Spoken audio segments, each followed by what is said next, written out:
First and foremost, I'd like to thank you for having me on your platform. I truly appreciate that. I think it's very noble and brave because someone who speaks as I speak, I don't get a lot of opportunities to speak, right? And so I appreciate that opportunity. Ubuntu, I am because you are. But I would say one of the first ways that I came through consciousness is through an African American brother who introduced me to the Willie Lynch story. And from then it was studying African American history, which brought me to Haitian history. Studying people like Dr. Francis Cress Welsing and Eddie Fuller would necessarily be my woke story. If you want to call it a story, I call it a journey. I didn't grow up necessarily having a great relationship with my father. And so I knew more about my mother's culture than my father's culture. My grandfather is from Benin, and he went to Haiti and had my father. So I never really identified as being African, right? Because again, I was raised with my mother.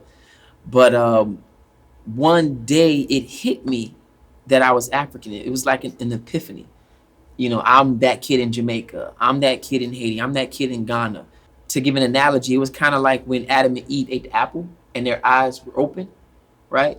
That was kind of how it felt like. I began to see things differently, speak differently, and interact with people differently. It also has a dark side to it. You begin to lose friends, right? You begin to see how poisonous people can actually be, black or white, how indoctrinated we can be. It's a journey, one that's gonna have a lot of pain, a lot of suffering. When you sleep at night, you know that you have a greater purpose in this world.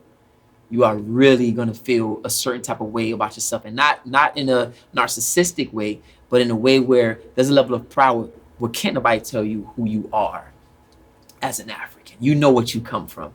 I would say to the youth who are taking the path of consciousness or who want to become conscious, understand it's a greater purpose. The greater purpose is to one day leave a legacy for your children and also honor our ancestors in doing so. So you can't do that by being a copycat. You can't do that by being scared of being unapologetic black. You have to go against the grain. That's what creates leaders, going against the grain. And so I would tell any young African who's trying to go down that path to stay put, right? Or keep going down that path. Because a lot of times we find it to be lonely, right? But then you find communities like this, like Al Kabulon Educational Center, or you find communities like for a long time, I felt like I was alone. Like I was the only one really caring about our people and, getting out on the streets and things like that. You will find your community, you will find your place. Consciousness is so, I don't want to say universal, but so different to each person. Like someone can sit down and watch a YouTube video and become conscious or have an idea of what consciousness is. Some people could read a book. Or some people need examples like Malcolm X to see what manhood and consciousness looks like. And so I really don't like to subscribe books to people or videos. I like just fall into your level of consciousness where you fall in at. Because when you do that, then it becomes, well, I read this book and I still feel the same. If it's through YouTube videos, then have at it. Through books, have at it. The scholar that has impacted my life and awakened me the most has to be Dr. Amos Wilson, bar none.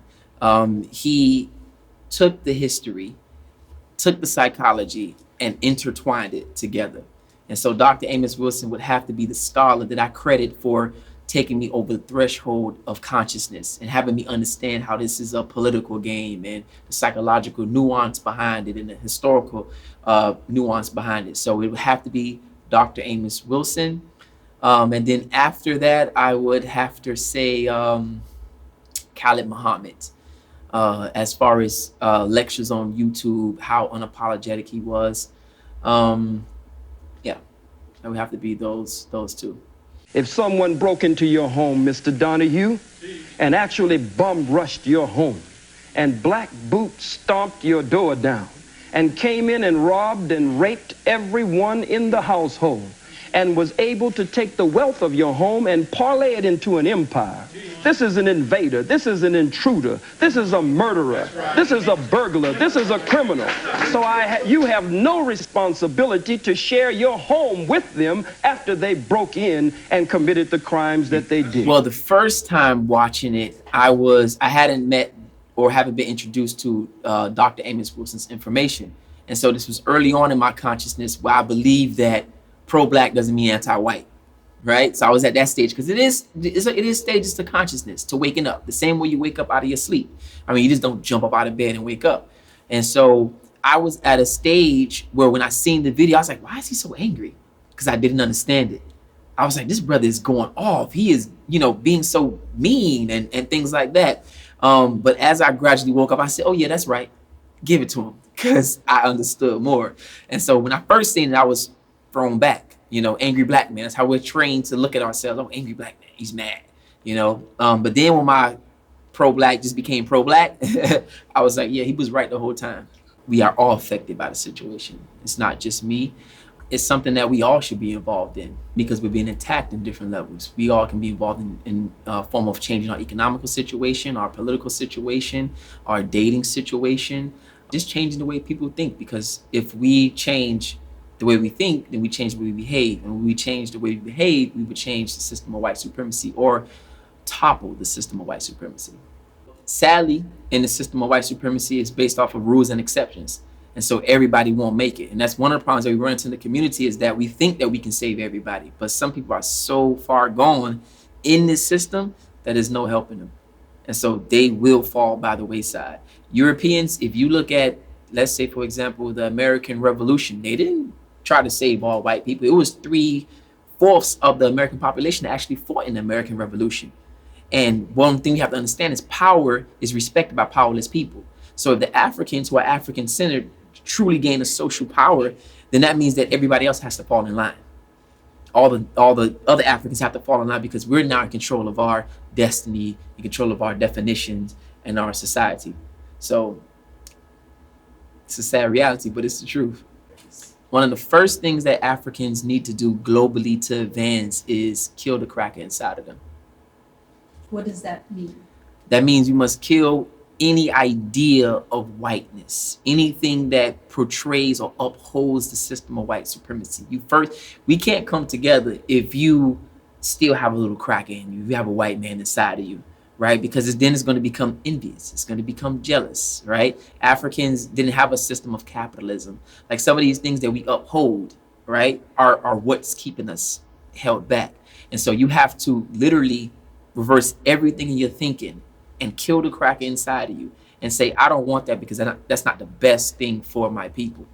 And so reject anything European. And if you do use something European, use it in your best interest. One of the things that I use, for an example, is because, people say things like, oh, well, you be on Facebook, you be on Instagram, and, this and that, and you got to use the white man's phone. The difference between an African and a nigger is, if you give them something, you'll see the outcome of what you give them and how it works. If you give an African a car, he's going to use that car to go plant food and go give it out to the community. You give a nigger a car, he's going to go do a drive-by. You give an African a phone and a social media platform, and he's going to provide positive information and education. You give a nigger a phone, he's going to be up there twerking and throwing money or doing something derogatory. And so we got to kill that cracker inside of us. And anything we do have in the system, use it to better ourselves. No, I'm not advocating for all of us to get on planes and boats and go back to Africa, because I believe that Africa is anywhere that Africans are. And so we must create Africa anywhere that we are at, right? So Europeans, we must essentially become the new colonizers and the new rulers and the new definers of our reality. So we don't all have to go back to Africa, because then that leaves us open to attack. We should be strong men on each continent and each Caribbean setting that we live in. Simply put, defining our own reality.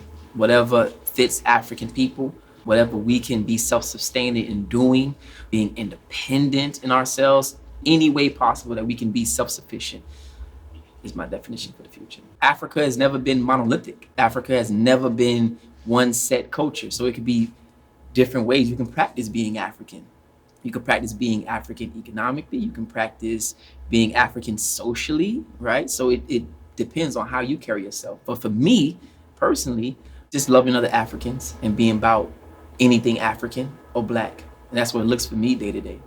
I think, as Garvey says, we have to remove the titles that Europeans put on us. Congo didn't exist a few years ago. Not a few years ago, a couple of years ago. Nigeria didn't exist. We hold these national boundaries up, right? And these were boundaries that were created by the European to create confusion, to create separation. Not only that, when you go deeper into the culture, we have ethnicity differences, right? And so we can't work together if someone's not going to talk to you because you're a Yoruba or because you're Igbo. So we have to, what Garvey says, identify as African and make all those other things subcultures. And when we begin to move as a people, because the systems are ran by the people, whether we know it or not, right? It's ran because we go along with the system. If we no longer go along with the system has to cater to us. There's a meme on Instagram where these black guys are laying down, and on the top of them is a checkerboard, and then the caption says all they have to do is stand up and the game is over. And so that's essentially what we have to do. Enough of us have to stand up, enough of us, and be unapologetic about it. These systems are ran through media, and media is unfortunately Facebook and Instagram. And so Europeans, Yorugu, understand that they must control the narrative that's being shared. And when someone is bringing an unapologetic African perspective, you end up in Facebook jail, Instagram will delete it. I'm probably on my fifth or sixth social media account.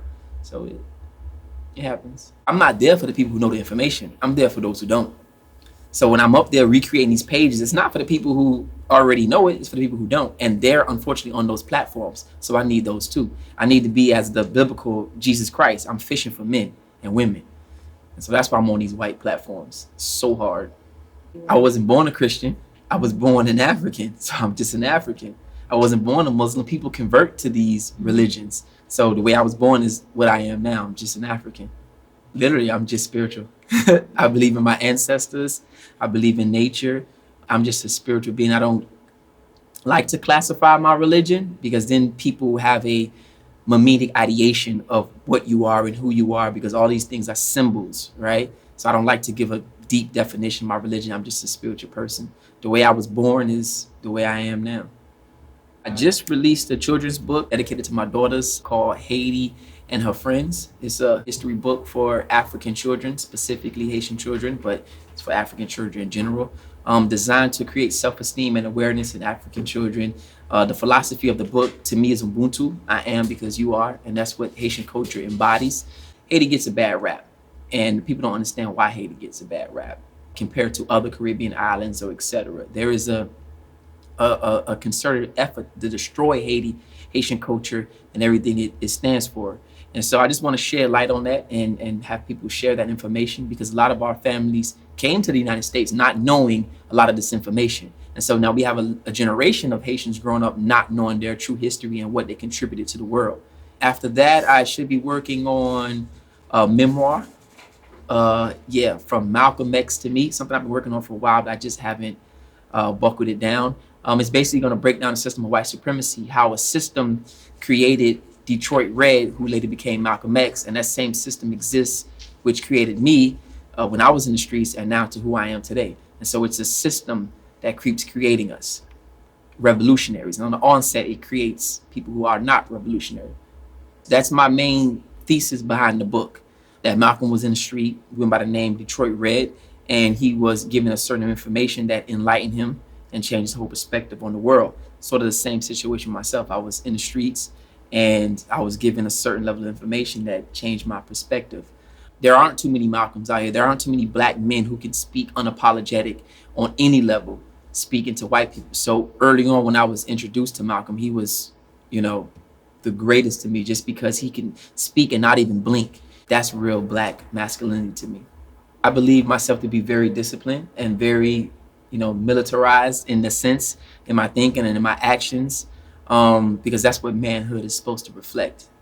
If you want to classify yourself as a man, you have to be militant and fight against people deciding to destroy your community, right? And that's what Malcolm represents to me. So I believe that I share those characteristics.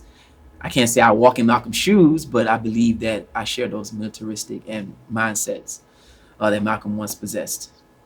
As Dr. Amos Wilson says, the things that's supposed to, better you, you hate them. And the things that worsen you, you love them. And so when I come to parents and I say, hey, give me your kids, I'm going to teach them manhood and I'm going to teach them this. It's like, nah, I'm not really into that. But if it's anything destructive, they'll hand their kids right over. And so it's been hard kind of galvanizing the community to get behind some of these ideas because we're so self-hating. But eventually, I'm trying to get in the community and do as much as I can to organize people. So eventually it'll come along. Discipline is, by definition, doing what you don't want to do, but it needs to be done. And African people, contrary to most people believe, have discipline, right? We discipline and train our children in basketball. We get a football in their hand and we train them all the way up into college. So we're disciplined. We're just disciplined in the wrong areas. We've been at a strip club every night, but we don't want to get that book and read every night. So we just have to change our formation of what we're disciplined in. We're very disciplined people. We in church every Sunday. Might not be the most holiest people, but we in church every Sunday. So we just have to change what we're disciplined in doing.